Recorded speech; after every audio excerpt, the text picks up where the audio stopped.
Hasiko gara, aditzaren aspektua, ten edotzen, ko bereizketa. Aurkezpen esamoldeak, pozten naiz zu ezagutzeaz. Aupa, zer moduz? Prest zaudete lanean hasteko?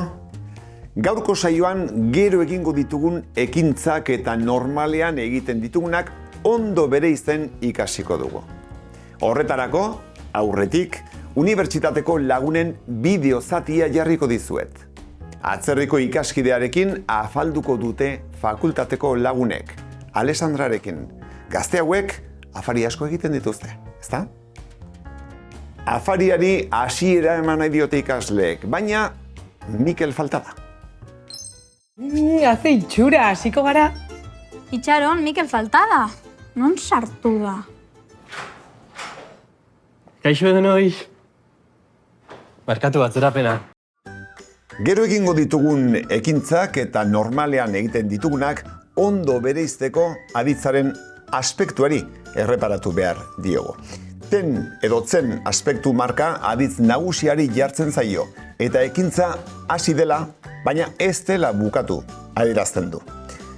Bi modutara ulertu ahal da egitura honen esanahia. Adibidez, ikusten duzu etxe hura, kasu honetan ekintza hasi da, baina ez da amaitu eta une honetan gertatzen ari da. Ikusi beste adibide hau. Normalean oinez etortzen naiz kiroldegira. Adibide honetan ohiturazko ekintza baten berri ematen da. Normalean egiten dudan gauza bat da kiroldegira oinez etortzea. Ko edo go aspektu marka erabiltzen dugunean, ekintza geroaldian edo etorkizunean kokatzen dugu. Oraindik ez da hasi. Adibidez, gero erantzungo diet zuen galderei. Noiz etorriko zara gurekin afaltzera? Hala ere, inguruko hizkuntzen eraginez, bi marka hauek nahasteko joera dago. Askotan ko edo go erabili behar denean, ten edo tzen erabiltzen da. Batez ere, proposamenak egiteko. Beraz kontuz, adibidez, afaltzen hasteko proposamena egin nahi badugu, honela galdetuko dugu. Hasiko gara, ekintza oraindik ez da hasi, eta ez da ohiturazkoa. Ko marka jarriko dugu, eta ez ten. Beraz, okerra da, hasten gara galdetzea. Beste adibide bat, kuadrilla batean norbaitek mendira joateko proposamena egiten badu, honela galdetuko du. Mendira joango gara? Kasu horretan okerra da, mendira joaten gara galdetzea. Proposamenak egiten ez direnean ere, nahasten dira batzuetan bi markak. Adibidez, zer ordutan irtengo zara gaur fakultatetik? Ez da zuzena esatea, zer ordutan irteten zara gaur fakultatetik? Beste adibide bat, noiz hasiko da ikastaroa?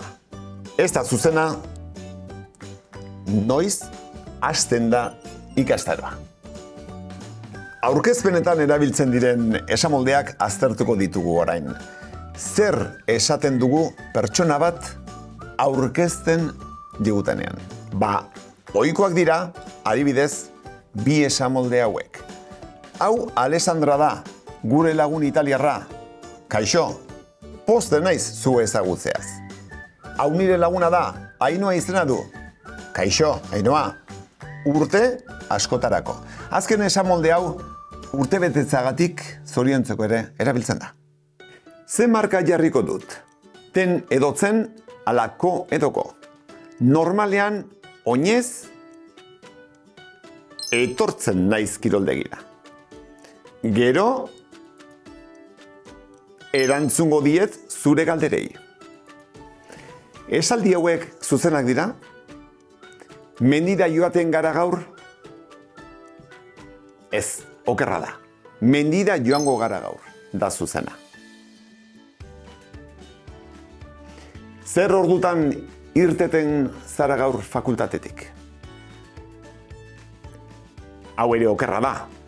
Zer ordutan irtengo zara gaur fakultatetik? Da Susana. Noiz hasiko da ikastaroa?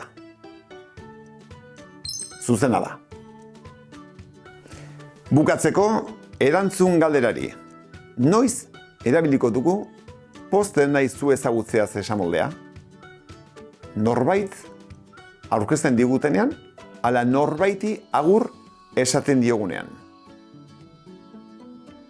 Norbait aurkezten digutenean.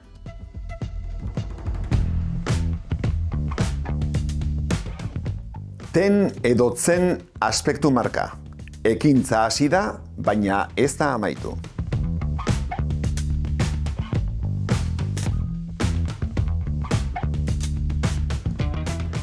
Ko edo go aspektu marka. Ekintza ez da hasi. Etorkizuna adierazten du.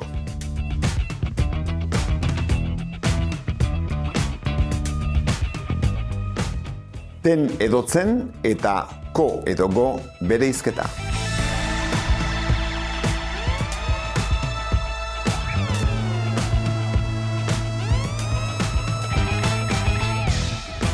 Aurkezpenetako esamoldeak.